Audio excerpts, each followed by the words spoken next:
आप लोगों में से कितने ऐसे हैं जो सोचते हैं कि आपका देश सबसे अच्छे और अनुशासित देशों में से एक है? आप चाहे कहीं से भी हो, लेकिन आपके दिल का देश प्रेमी तो इस प्रश्न का उत्तर चिल्ला के हाँ देगा। पर अगर लॉजिकली सोचा जाए तो हर देश को अभी तक कुछ ना कुछ सीखना बाकी रह गया है। कोई भी देश अभी तक पूर्णता की स्थिति में नहीं पहुंचा है, लेकिन हाँ, एक ऐसा देश है जो हमें पूर्णता के बारे में बहुत कुछ सिखा सकता है।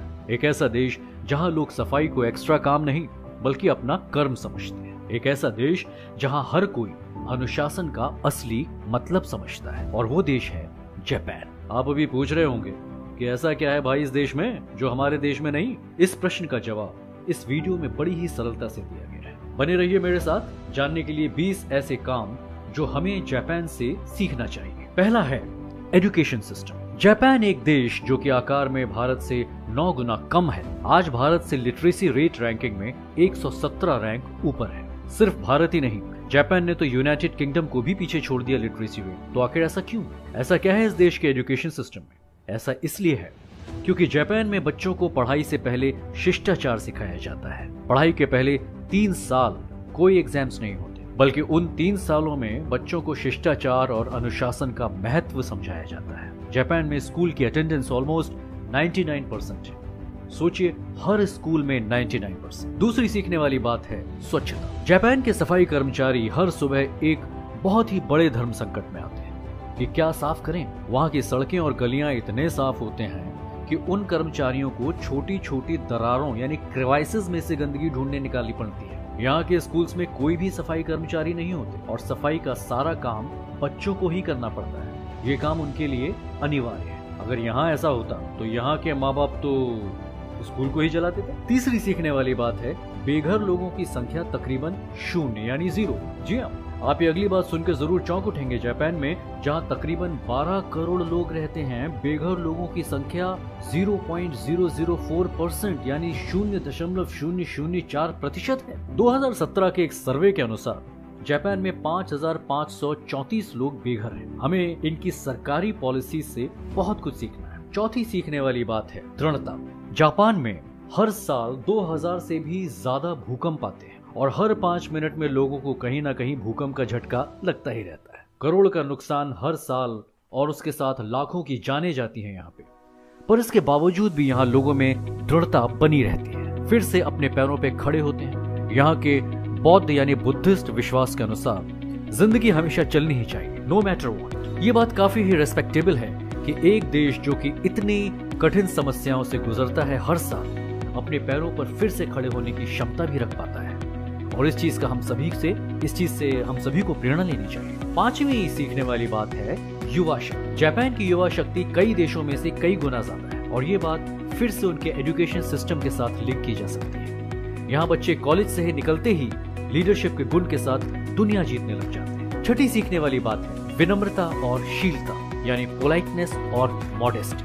जी हाँ, ये भी एक जापान से सीखने वाली बात है। वहाँ पर हर कोई अपने सामने वाले व्यक्ति के साथ आदर और सम्मान से बात करता है। वहाँ सबको अभिवादन के साथ बुलाया जाता है, जैसे कि सैन, चैन एटसेट्रा एटसेट्रा। वहाँ पब्लिक एटिकेट का भी बहुत ध्यान रखा जाता है। ट्रेन में फोन पे बात करने पे फाइन भरना पड़ता है, चाहे वो कितना भी जरूरी कॉल क्यों ना हो। 7वां सीखने वाला पॉइंट जो है वो है honesty is the best policy. ये लाइन हमने कितनी बार सुनी है, पर इस मुहावरे का असली अर्थ जापानीज से ही हमें सीखना चाहिए। वहाँ हर कोई अपने से पहले दूसरे आदमी का सोचता है और इसी सोच के साथ आती है ईमानदारी। चाहे वो रोड पे गिरा सिक्का ही क्यों ना हो, वहाँ का हर व्यक्ति पहले उसे पुलिस स्टेशन में जमा करता है और उसके ओनर को ढूंढने की कोशिश भी करता है। 8वीं सीखने वाली बात है समय की समझ।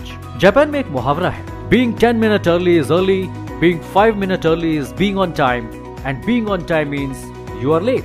इसी से ही हमें पता चलता है कि वहाँ के लोग समय को कितना मानते हैं। वहाँ हर कोई समय की कद्र और इज्जत करता है। अब आप खुद ही समझ गए होंगे कि क्यों जापान पूरे वर्ल्ड में सबसे विकसित इवॉल्व्ड देशों में से एक है। ये चीज काश हमारे देशवासियों को भी कोई सिखा सकता। 9वीं सीखने वाली बात है यानी 9th पॉइंट है असमानता में सुंदर। जब आपके घर में कोई एक सिरेमिक या पोर्सिलिन बॉल टूट जाए तो आप क्या करते हैं? जाहिर सी बात है आप उसे फेंक देते होंगे।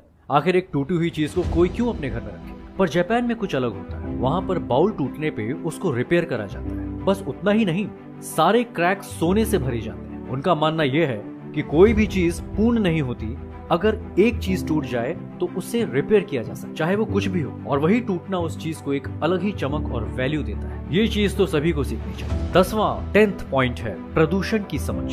अब जापान जैसे डेवलप्ड राज्य में प्रदूषण तो कॉमन, पर आश्चर्य वाली बात यह है कि वहाँ पर हर कोई इसके बारे में जानता है और प्रदूषण को रोकने के लिए हर कोई कुछ न कुछ करता है। पौधे लगाना, गाड़ियों का कम इस्तेमाल करना और प्रदूषण से बचने के लिए हाईटेक मास्क, सब आपको सिर्फ जापान में ही देखने को मिलेगा। 11वां सीखने वाला पॉइंट है फूड वेस्ट का सही इस्तेमाल। फेंके गए खाने का सही इस्तेमाल कोई जापान से सीखे। वहाँ के फूड वेस्ट का प्रयोग किया जाता है मैन्योर या खाट बनाने के। अब जाहिर सी बात है, आप जहाँ से भी क्यों ना हो, खाने की बर्बादी कभी पूरी तरह से मिटाई नहीं जा सकती, लेकिन अगर जापान की तरह आप भी उसको किसी अच्छे काम में प्रयोग कर पाएं तो फिर वो सराहनीय यानी कमेंडेबल वाली बात है। 12वां सीखने वाला पॉइंट है सादगी में सौंदर्य। अगर आप किसी एक जापानीज घर में घुस जाएं, आपको बस गिनी चुनी कुछ फर्नीचर और उससे भी ज्यादा कम सजावट के सामान देखने को मिलेंगे। ये इसलिए क्योंकि वहाँ पर हर कोई सरलता को ही सौंदर्य मानता है और वहाँ हर कोई जानता है कि भौतिकवादी यानी मटेरियलिस्टिक चीज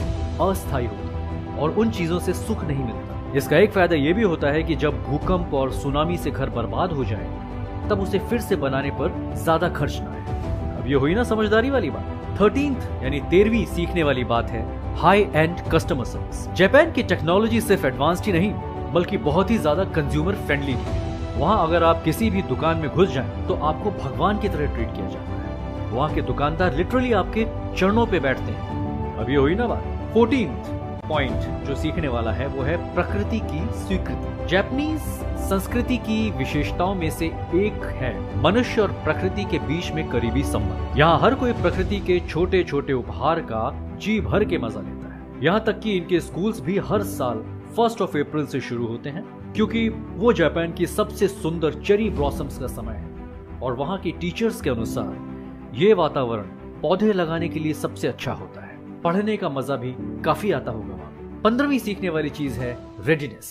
जापान डिजास्टर मैनेजमेंट में विश्व नेता है। ये ऐसा कौन है, ऐसा क्यों है? ये इसलिए है क्योंकि वहाँ के लोग हमेशा हर दुर्घटना के साथ लड़ने के लिए तैयार रहते हैं। जब कोई देश हर दूसरे दिन तबाह होने की कगार पे रहता है उसको तैयार रहना ही पड़ता है। वाह, मान गए जापान, आपको मान गए। 16वां सीखने वाला पॉइंट है नियमों का पालन करना।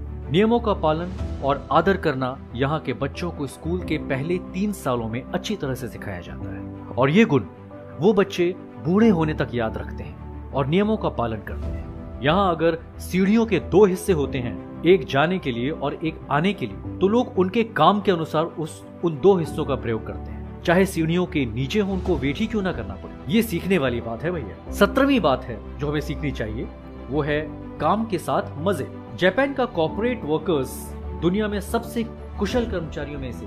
हाँ, ये बात सच है कि वहाँ का स्ट्रेस फैक्टर बहुत ज्यादा रहता है, पर वो लोग भी मजे करना जानते हैं। ऑफिस के बाद हर कोई मिलके रेस्टोरेंट्स में समय बिताते हैं, उनके बॉस भी। उनके मुताबिक इससे काम करने की इच्छा और वर्कर्स के बीच भाईचारा बढ़ता है। 18th यानी 18वां सीखने वाला पॉइंट है चोरी की गुंजाइश शून्य यानी 0। आपको पहले ही पता चल चुका है कि जापान के लोग काफी ईमानदार होते हैं, लेकिन ये अगली बात सुन के आप जरूर चौंक उठेंगे। क्या आपको मालूम है कि जापान के सुपरमार्केट्स में कोई भी दुकानदार नहीं होते? वहाँ की सारे काम वेंडिंग मशीन्स करते हैं। वो मार्केट्स हमेशा खुले रहते हैं क्योंकि सबको मालूम है कि यहाँ पे कोई चीज चोरी होना नामुमकिन है। ये बात सुन के भारतवासियों को काफी दुख हुआ होगा। 19th यानी 19वां सीखने वाला पॉइंट है परिवार के साथ अच्छे समय बिताने का महत्व। क्या आपने कभी न्यू ईयर जापान में मनाया है? न्यू ईयर एक काफी इंपॉर्टेंट त्योहार है वहाँ। अगर आपने जापान में कभी न्यू ईयर नहीं मनाया तो मैं आपको बताता हूँ कि आपको सड़कों पे क्या कोई भी लोग दिखाई नहीं देंगे। क्या आपको पता है क्यों? क्योंकि सारे लोग न्यू ईयर अपने परिवार के साथ मनाते हैं। वहाँ सब समझते हैं परिवार एक व्यक्ति के जीवन का सबसे सुंदर उपहार होता है। 20th 20वां आखिरी सीखने वाला पॉइंट है धार्मिक एकता। सबसे सुंदर और सबसे महत्वपूर्ण चीज जो कि हमारा देश जापान से सीख सकता है वो है धार्मिक एकता और सहनशील। वो देश टेक्नोलॉजी और इनोवेशन में सबसे आगे होने के बावजूद धर्म और परंपरा को सबसे ऊंचा सम्मान देता है। वहाँ के लोग 2 धर्म को मानते हैं, बुद्धिज्म और शिंतोइज्म। उसके बावजूद यहाँ हर कोई उन दोनों भगवानों को सम्मान आदर से पूजता है। ये काफी दिली चीज है जो कि सिर्फ भारत ही नहीं हर देश जापान से सीख सकता है। तो चाहे आप इंडिया से हो, यूएसए से हो, ब्राजील से हो या स्पेन से, हर देश का हर व्यक्ति के पास सुधरने की गुंजाइश होती है और आपके देश को सुधरने के लिए पहले आपको सुधरना और खुद को सुधारने के लिए जापान से अच्छा एजेंट आपको नहीं मिल सकता। तो ये वीडियो देखने के लिए बहुत बहुत शुक्रिया। उम्मीद है आपको ये पसंद आया और इससे नया कुछ जरूर सीखने को मिला। धन्यवाद।